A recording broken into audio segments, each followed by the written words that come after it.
जी अस्सलाम वालेकुम एवरीवन। आज क्लास नंबर 14 है और हम आज कंजंक्शंस को पढ़ेंगे। ठीक है, कंजंक्शन जिनको हम लिंकिंग वर्ड्स भी कहते हैं। और लिंकिंग वर्ड्स इनको इस वजह से कहते हैं कि ये लिंक राब्ता बनाते हैं दो वर्ड्स के बीच या दो सेंटेंसेस के बीच। ठीक है, आपस में मिलाते हैं। अच्छा जी। सो कंजंक्शंस क्या होते हैं? सबसे पहले जी वालेकुम सलाम। अच्छा, जॉइंट जॉइंट सेंटेंसेस कंजंक्शन क्या करता है? जॉइंट सेंटेंसेस और समटाइम वर्ड्स। ये आम तो इसका ये है कि ये दो सेंटेंसेस को आपस में मिलाते हैं। ठीक है। या बाज दफा ऐसे होता है कि ये सेंटेंस के अंदर वर्ड्स आपस में मिलाते हैं। सेंटेंसेस नहीं बल्कि सेंटेंस के अंदर वर्ड्स। ठीक है। और लेकिन आमतौर पे ये सेंटेंसेस आपस में मिलाते हैं, मतलब एक दो सेंटेंसेस होते हैं। उन दो सेंटेंसेस से हम एक सेंटेंस भी बना सकते हैं अगर हम कंजंक्शन को यूज करेंगे। ठीक है, ये एक लिंक है, राब्ता कायम करता है। लिंकिंग वर्ड्स भी कहते हैं इनको। ठीक है। अच्छा। यहाँ पे आ जाएं। लिंकिंग वर्ड्स है, जॉइंट सेंटेंसेस और समटाइम्स वर्ड्स। यहाँ पे एग्जांपल देखें। दो सेंटेंसेस आपके मैं दो सेंटेंसेस बोलता हूँ। I like T, I like milk. ठीक है। अ, अदनान, आप ये क्वेश्चन जो है, नहीं बुक का मैंने नहीं कहा, मैंने डिक्शनरी का कहा था कि वो कूलन डिक्शनरी है। ठीक है, कूलन डिक्शनरी जो कि सैमसंग वालों के लिए फ्री है। ठीक है, और सैमसंग स्टोर से वो मिलती है। ठीक है। और एक और बात कि जब भी कोई क्वेश्चन हो ना तो क्लास के एंड में कर लें या क्लास के स्टार्ट में कर लें, या फिर ऐसा करें कि मुझे व्हाट्सएप पे भेजा करें। ठीक है, मैं इंशाल्लाह जवाब दूंगा आप लोगों को। चलो जी। तो वो बुक नहीं है, डिक्शनरी है। अच्छा। अच्छा, ये सेंटेंसेस है दो। I like T, I like milk. दो सेंटेंसेस है कि मैं चाय पसंद करता हूँ, मैं मिल्क पसंद करता हूँ। ठीक है। अब मैं चाहूँ, ये देखें यहाँ से ये एक सेंटेंस है और यहाँ से फिर ये दूसरा सेंटेंस है। अगर मैं चाहूँ तो इस इन दोनों सेंटेंस से एक सेंटेंस बना सकता हूँ कंजंक्शन को यूज करके। ये देखें, एंड ये कंजंक्शन है। ठीक है। और ये इसको यूज करते हुए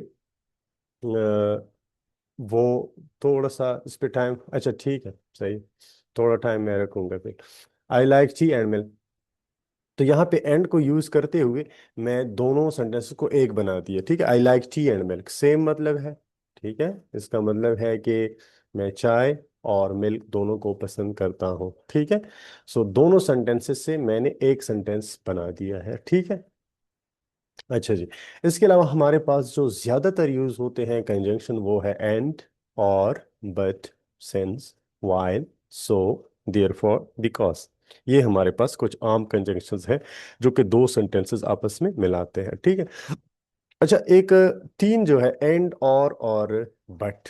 ठीक है, ये नहीं जो फर्स्ट जो थ्री है एंड, और बट, इनको थोड़ा सा आप इसको कर लें, थोड़ा सा इस्तेमाल सीख लें। I like T, I like milk. ठीक है। अब एंड से जब मैं इनको मिलाता हूं तो इसका मतलब है कि ये दोनों चीजें होनी चाहिए, मतलब टी भी होनी चाहिए और मिल्क भी होना चाहिए। दोनों चीजें जो है वो होनी चाहिए। अगर इनमें से एक भी कम होना तो फिर मैं लाइक नहीं करता। तो एंड यहाँ पे यूज हुआ, इसका मतलब है कि मैं टी और मिल्क दोनों को पसंद करता हूँ। ठीक है, दोनों होनी चाहिए। एक कभी एब्सेंस नहीं होना चाहिए, एब्सेंट नहीं होना चाहिए एक भी। ठीक है, दोनों प्रेजेंट होने चाहिए। सही है, इसका ये मतलब है। अब अगर मैं और यूज करता हूं तो इसका मतलब है कि इन दोनों में से एक, आई लाइक टी और मिल्क, इसका मतलब है या चाय हो या मिल्क हो, एक चीज गायब हो, एब्सेंट हो, नो इशू। ठीक है। तो ये इसमें थोड़ा सा डिफरेंस है। अच्छा, अब अगर दो कंट्रास्टिंग सेंटेंसेस है, कंट्रास्टिंग सेंटेंसेस का क्या मतलब है कि बिल्कुल एक दूसरे से मुख्तलिफ है। फॉर एग्जाम्पल, यहाँ पे मैं कहता हूं कि मैं टी पसंद करता हूं लेकिन आई डोंट लाइक। अब ये दोनों कॉन्ट्रास्टिंग सेंटेंसेस है। ठीक है। इसका क्या मतलब है कि एक का मतलब है मैं टी पसंद करता हूं, दूसरे का मतलब है कि मैं मिल्क पसंद नहीं करता। सेंटेंसेस जो है वो आपस में कॉन्ट्रास्ट कॉन्ट्रास्टिंग सेंटेंसेस है। ठीक है, अपोजिट है। ठीक है, तो इस सिचुएशन में हमने फिर बट को यूज करना है। एंड का मतलब है दोनों का होना चाहिए। टी का मतलब, और जब यूज हो तो इसका मतलब है कि टी या मिल्क होना चाहिए, मतलब इन दोनों में से एक होना चाहिए, ऊपर में दोनों होने चाहिए, यहाँ पे एक होना चाहिए। और जो जब हम दो कंट्रास्टिंग सेंटेंसेस है तो फिर बट को यूज करेंगे, जैसे I like T but not milk. मैं टी को पसंद करता हूँ लेकिन दूध को पसंद नहीं करता। अब दोनों सेंटेंसेस जो है ये वाले बट से हमने कनेक्ट की हुई है। और यहाँ पे देखें कि बिल्कुल एक चीज को पसंद की जाती है, दूसरी को बिल्कुल पसंद ही नहीं की जाती, बिल्कुल अपोजिट है। ठीक है, तो इस सिचुएशन में हमने बट को यूज करना है। ठीक है, सो एंड और बट, ये इन सिचुएशन में, थ्री सिचुएशन में हम यूज करते हैं। तो ये हमारे पास कुछ एग्जाम्पल्स थी और कुछ डेफिनेशंस मैंने की है कंजंक्शन की। इसके बाद हमने टाइप्स पढ़ने हैं कि इनके टाइप्स कौन कौन से हैं। तो बहुत वसी चीज़ है इसके अंदर भी, जैसे और पार्ट ऑफ स्पीच के अंदर है। सारी चीज़ें जब हम पढ़ेंगे, मैंने आपको कहा था कि एक जब वर्ब पढ़ेंगे ना तो इसके रोज़ाना हम 1 घंटा क्लास लें और 1 मंथ तक क्लास से रहें, तब ये ओनली वर्ब जो है इस पे बहुत ज्यादा बातें हो सकती है।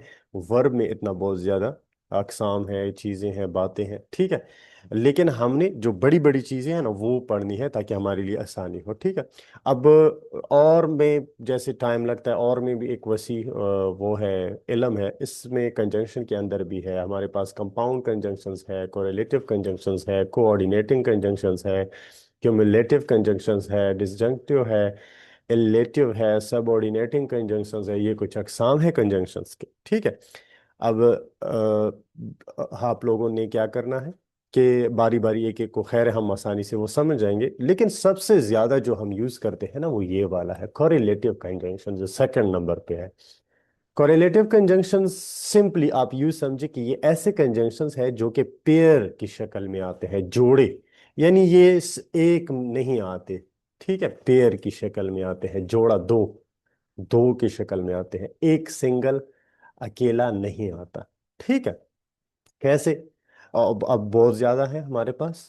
जैसे ऑल दो के साथ येट आता है, एदर के साथ और आता है, नेदर के साथ नॉर आता है, बोथ के साथ एंड आता है, नो सूनर के साथ देन आता है, लेस्ट के साथ शुड आता है, और इसके अलावा, अच्छा बस खत्म। ठीक है, तो और भी है, कुछ और भी है, लेकिन ये है कि मैंने यहाँ पे जो लिखे हैं ये वाले हैं। ठीक है, तो आ जाए थोड़ा सा इस चीज को। हेरा ने क्वेश्चन किया कि हम कैसे इनको चीज़ों को याद कर लें, इतनी ज़्यादा चीज़ें। देखिए, याद करना ज़रूरी नहीं है, ओनली सिर्फ एक सेंस में आप लोग जो है याद कर लिए, आप समझें, याद ना करें कोई भी चीज़। देखिए, वर्ब की डिफिनीशन अगर आप याद करें से क्या फ़ायदा होता है? कोई फ़ायदा नहीं होता। ठीक है, हाँ, जब अगर आप इंग्लिश के टीचर बनना चाहते हैं ना वो अलग बात है। ठीक है, हाँ, वर्ब को प्रैक्टिकली समझना कि सेंटेंस में कैसे आता है, कहाँ आता है, फॉर्म्स कैसे बनते हैं, वर्ब और नाउन में फर्क क्या है, ये प्रैक्टिकली समझना, ये तो हर किसी के लिए जरूरी है जो इंग्लिश को इम्प्रूव करना चाहता है, स्पेशली रिटन इंग्लिश को। ठीक है, स्पोकन खैर है वो तो, उससे गुजारा तो हो जाता है बगैर ग्रामर का भी, बगैर वर्ब का भी।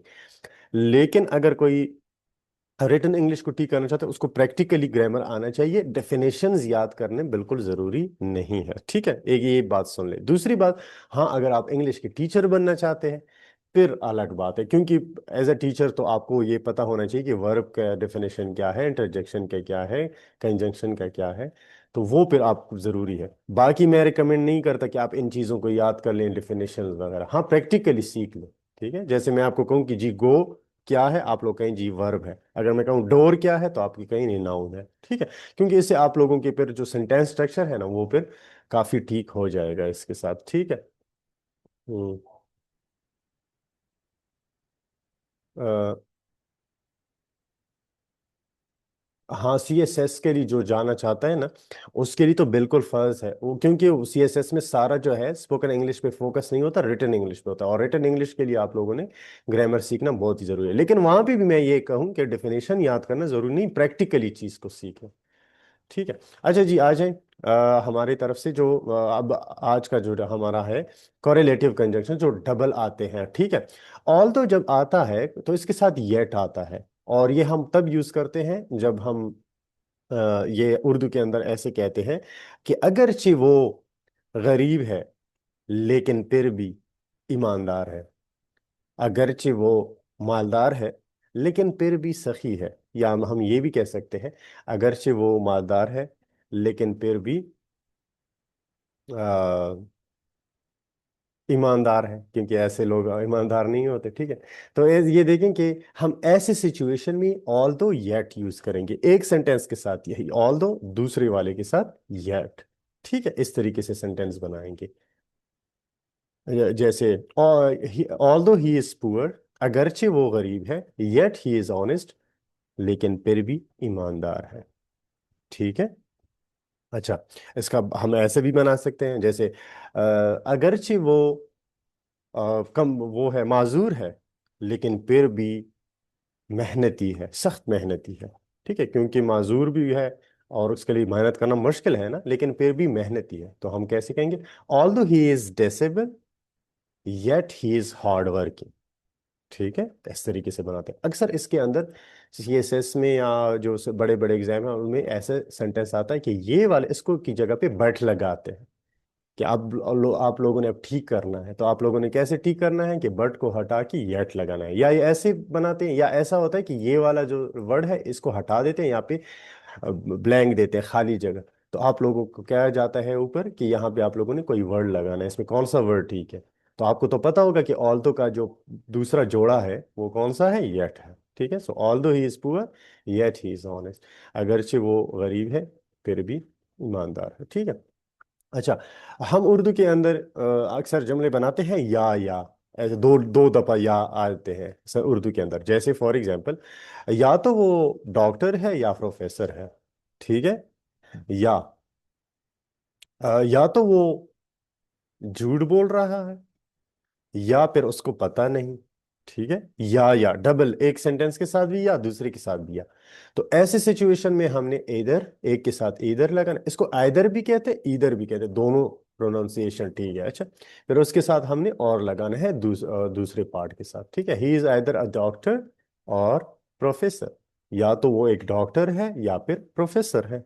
ठीक है, तो इस सिचुएशन में हमने इस तरीके से बनाने हैं। ठीक है, इसके ऊपर हम कुछ प्रैक्टिस करेंगे फिर। ठीक है, असाइनमेंट में। अच्छा जी, आ जाए नाइदर नॉर।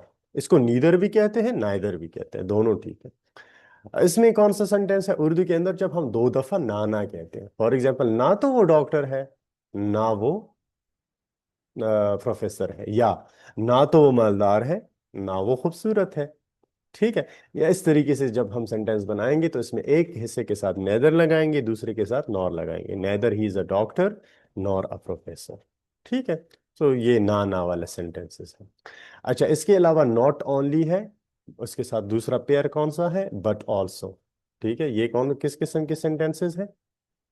ये है, फॉर एग्जाम्पल, हम जैसे कहते हैं वो न सिर्फ मालदार है लेकिन बल्कि सखी भी है। वो न सिर्फ गरीब है बल्कि ईमानदार भी है। वो, ठीक है, वो न सिर्फ मालदार है बल्कि खूबसूरत भी है, इस तरीके से भी कह सकते हैं। ठीक है, सो इस सिचुएशन में हमने कुछ ऐसे सेंटेंसेस बनाए। ही is not only a rich person, एक के साथ हमने नॉट ओनली लगाना है, दूसरे के साथ हमने बट ऑल्सो लगाना है, but also a kind one. ठीक है, वो न सिर्फ मालदार वो है, मालदार है, बल्कि मेहरबान भी है। जी, अदनान ने सेंटेंस बना दिया, he is not, no he is not rich, नहीं, he is not only rich but also a generous person. वो न सिर्फ मालदार है बल्कि सखी भी है। ठीक है, तो नॉट ओनली के साथ बट ऑल्सो लगता है, सही। अच्छा, इसके अलावा बोथ, हम बाज दफा कहते हैं ना कि वो दोनों डॉक्टर और टीचर दोनों हैं। ठीक है, वो डॉक्टर और नर्स दोनों हैं, ऐसे भी हो सकता है। वो प्रोफेसर और डॉक्टर दोनों हैं, ऐसे भी हो सकता है। सो दोनों का जब हम जिक्र करते हैं तो वहां पे हमने बोथ जब यूज करेंगे तो दूसरे हिस्से के साथ फिर एंड लगाना है। ठीक है, ये कोरिलेटिव है, मैंने आपको कहा कि ये पेयर की शक्ल में आते हैं। ठीक, यानी जोड़े की शक्ल में। ठीक। अच्छा, यहाँ देखें, ही इज बोथ, वो दोनों, a doctor and a teacher, वो दोनों है, यानी कि डॉक्टर भी है और टीचर। सही है। अच्छा, इसके अलावा नो सूनर के साथ हम दिन लगाते हैं, दिन। ठीक है, और याद रखें कि एक दूसरा दिन है THEN वाला, जिसका मतलब है फिर, वो नहीं, ये ए वाला। ठीक है, no sooner than, no sooner हाँ अच्छा, इसका क्या मतलब है? जो ही, वो पश्तो उसमें उर्दू के अंदर हम कहते हैं ना कि जो ही उसने सांप को देखा तो वो चीखा, या उसने दौड़ लगाई, जो ही, फिर जो ही, और दूसरे इसमें फिर, ठीक है। नो सूनर, जो ही सॉ अ लायन, उसने शेर को देखा, देन ही रैन अवे, तो वो भाग गया। ठीक है, जो ही उसने शेर को देखा तो वो भाग गया। अच्छा, जो ही उसने कुत्ते को देखा तो वो दरख्त पे चढ़ गया। ठीक है। No sooner he saw a dog then he climbed on the tree. ठीक है, तो ऐसे बनाएंगे। सो जो ही, फिर एस सेंटेंस सिचुएशन में हमने नो सूनर लगाना है, और दूसरे इसके साथ हमने देन लगाना है। ठीक है। मैं उर्दू में कुछ सेंटेंसेस दूंगा आज के असाइनमेंट में, आप लोगों ने कोरिलेटिव कंजंक्शंस को यूज यूज करके सेंटेंसेस इंग्लिश में कन्वर्ट करने हैं, इंग्लिश में बनाने हैं। ठीक।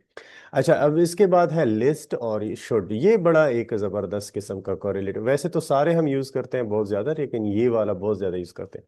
हम लोगों को कहते हैं ना कि ऐसा करो ऐसा ना हो कि, ठीक है, फॉर एग्जाम्पल मेहनत करो ऐसा ना हो कि फेल हो जाओ। ठीक है। या फॉर एग्जाम्पल आराम से जाओ ऐसा ना हो कि गिर जाओ। ऐसे सेंटेंस हम बोलते हैं। ठीक है। अच्छा, तो इसमें ये देखें कि स्पेशल चीज क्या है। स्पेशल चीज ये है, ये तो हम आम लाइफ में बहुत बड़ा ज्यादा यूज करते हैं इस सेंटेंस को। दूसरा इसमें स्पेशल चीज ये है कि हमने शुड को पढ़ा है कि ये इसका मतलब है चाहिए। देखें, ये एक स्पेशल मॉडल वर्ब है ना, लेकिन यहाँ पे ये मॉडल वर्ब नहीं है, ये लिस्ट के साथ कोरिलेट करता है, एक कंजंक्शन बनाता है, पेयर बनाता है। ठीक है, कंजंक्शन है यहाँ पे। यहाँ पे हम, अगर हमने कहीं पे ऐसे सेंटेंस देखा जिसमें लिस्ट भी हो और शुड भी हो, तो वहां पे हम ये गलती नहीं करेंगे कि शुड का मतलब है चाहिए। जैसे यू शुड गो, तुम्हें जाना चाहिए, आई शुड कम, मुझे आना चाहिए। वो चाहिए चाहिए वाला किस्सा यहाँ पे नहीं चलेगा, वो एज ए मॉडल वर्ब में है। ठीक है, यहाँ पे कंजंक्शन है। ठीक। अच्छा, ये देखें, वॉक स्लोली, आराम से जाओ, लेस्ट यू शुड फॉल, ऐसा ना हो कि गिर जाओ। अच्छा, एक तीसरा भी इसमें एक स्पेशल बात है, यानी दो मैंने आपको बताया। एक मैंने ये कहा कि ये बहुत ज्यादा यूज होता है, दूसरा ये कहा कि अच्छा, वॉइस तो क्लियर है बाकी लोगों को।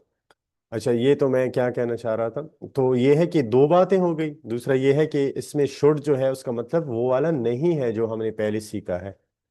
जी काइंडली ये चीज़ ना कर लें प्लीज़, वो अपने फ़ोन से थोड़ा सा हाथ हटाएं।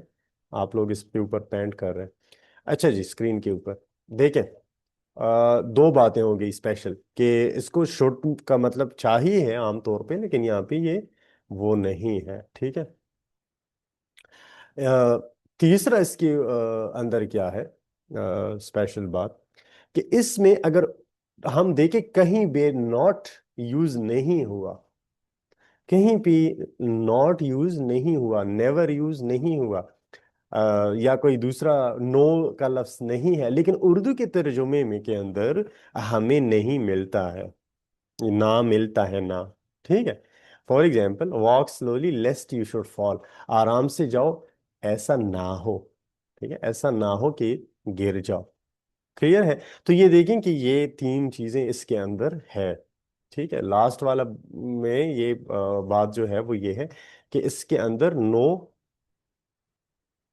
हाँ बिल्कुल, ये भी ठीक है, speak slowly लेस्ट you should forget, बिल्कुल ठीक। अच्छा, या आराम से बात करो ऐसा ना हो कि आप भूल जाओ बात को। अच्छा, walk slowly लेस्ट you should fall, तो इसके अंदर अगर हम उर्दू के अंदर देखें तो ना का लफ्ज यूज हुआ है। ठीक है, लेकिन इंग्लिश के अंदर यहाँ पे सेंटेंस को अगर हम देखते हैं तो कोई ना नो है, ना नॉट है, ना नेवर है, ना डोंट है, तो कोई भी ऐसा नॉट नहीं मिल रहा, लेकिन उर्दू के तर्जुमे के अंदर हमारे पास नाम मिलता है। ठीक है। हाँ, तो ये इसमें स्पेशल चीज़ है। अच्छा, एक और अच्छा, तो यहाँ तक जो है हमने ये चीज़ें पढ़ी है। बाकी जो है इसके ऊपर आपको असाइनमेंट मिलेगा, और फिर जो है इंशाल्लाह क्लियर हो जाए। अच्छा, लास्ट वाला है, हमने अगर आप सोचें, हमने वर्ब पढ़ा, नाउन पढ़ा, प्रेपोजिशन हमने पढ़ा, प्रोनाउन पढ़ा, सारे हमने पढ़े। लास्ट वाला जो है वो रहता है इंटरजेक्शन। कंजंक्शन भी खत्म हो गया। ठीक है, कंजंक्शन भी हमने पढ़ा। अब वो आते हैं इंटरजेक्शन की तरफ। इंटरजेक्शन ऐसे अल्फाज हैं ऐसे अल्फाज को कहते हैं कि जिनका कोई मतलब नहीं होता, लेकिन ये स्ट्रॉन्ग फीलिंग्स, एहसासात को क्या करते हैं, रिप्रेजेंट करते हैं। ऐसे अल्फाज जो कि कोई एहसासात वगैरह रिप्रेजेंट करते हैं, ठीक है। सख्त सख्त एहसासात, ठीक है। और इनका कोई मतलब नहीं होता, ठीक है, लेकिन ऐसे लफ्ज हैं जिनसे हम कोई एहसास जो है वो क्या करते हैं, रिप्रेजेंट करते हैं। फॉर एग्जाम्पल, अगर कोई बंदा कहते हैं वाओ, तो हम क्या समझते हैं, ये वाओ का लफ्ज ने क्यों यूज किया, वो हैरान है, सरप्राइज है। तो ये जो वाओ का लफ्ज है ये इंटरजेक्शन है। व्हाट, ये भी कभी कभार यूज करते हैं, और वो लोग कहते हैं ना, जब हम उससे कोई बात करते हैं तो वो हैरान हो कि क्या कहते हैं, व्हाट, क्या, ठीक है। अच्छा, इसके अलावा गम या सैडनेस को रिप्रेजेंट करने के लिए हम यूज करते हैं इलास, अफसोस या ओह, ठीक है।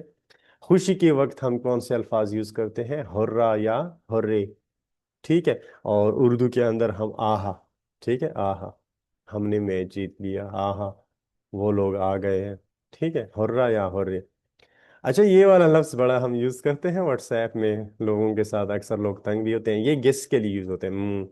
ये जो है ना, इसका कोई मतलब नहीं, लेकिन ये हम गेस के लिए यूज करते हैं, अंदाजा लगाने के लिए। गेस क्या कहते हैं, अंदाजा लगाना, ठीक है।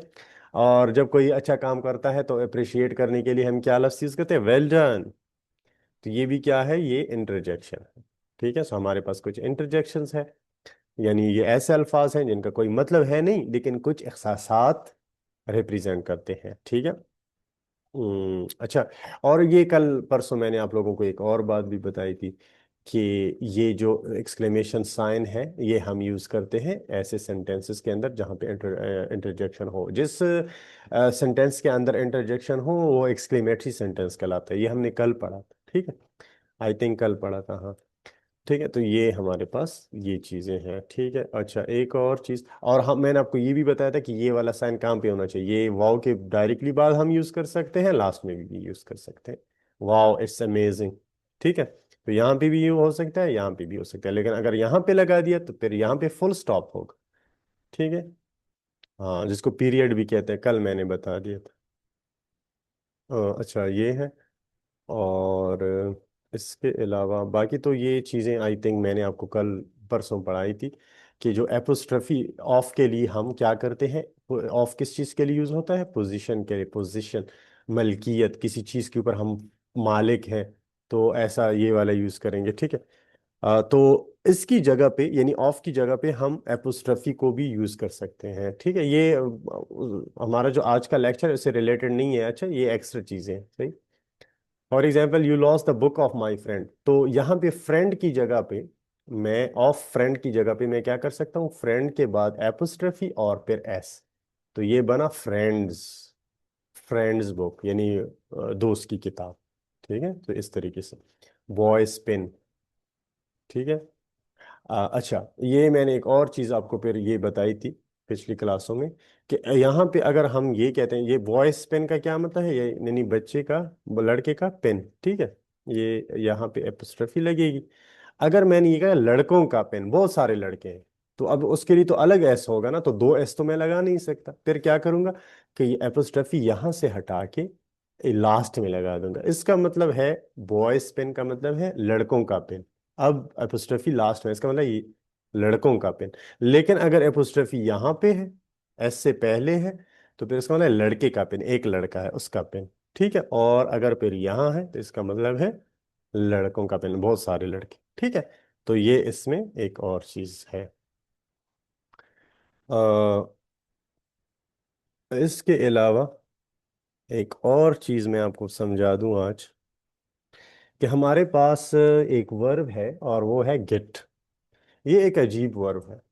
ये क्या करता है, ये बाज दफा ऐसे होता है कि आपको पता है कि हम सेंटेंस के अंदर वर्ब बहुत ज्यादा जरूरी है, ठीक है। वर्ब के बगैर तो सेंटेंस बन नहीं सकता। तो हमारे पास बाज दफा ऐसे होता है कि हमारे पास एक एडजेक्टिव होता है, जब एंग्री, ठीक है, वेट, ये एडजेक्टिव्स हैं। अब एंग्री का मतलब है गुस्सा। अब गुस्सा होने को क्या कहते हैं, अब ये मसला हो गया, क्योंकि मैंने कोई सेंटेंस बनाना है कि जी वो मेरा टीचर, हमारे टीचर जो है वो बड़ा गुस्सा हो जाते हैं, बहुत जल्द गुस्सा हो जाते हैं, तो मैं इस सेंटेंस को कैसे कहूंगा, क्योंकि मेरे पास वर्ब नहीं है, गुस्सा होने के लिए मेरे पास कोई वर्ब नहीं है। ठीक है। तो मैंने, या ऐसी भी हम कह सकते हैं जैसे कि वो बारिश की वजह से वो गीला हो गया। तो गीला होना, गीला के लिए तो वेट हम यूज करते हैं, गीला होने को क्या कहते हैं। ठीक है। तो हमारे पास जब भी आप लोगों का एक, आपके पास एक एडजेक्टिव है, ठीक है, लेकिन आपके पास वर्ब नहीं है, तो आप लोगों ने फिर वहां पे क्या करना है कि गेट से हेल्प लेना है। गेट को इस्तेमाल करके उससे फिर हम वर्ब बना सकते हैं, उस वर्ड से, उस एडजेक्टिव से। ठीक है। फॉर एग्जाम्पल, गेट एंग्री का मतलब है गुस्सा होना।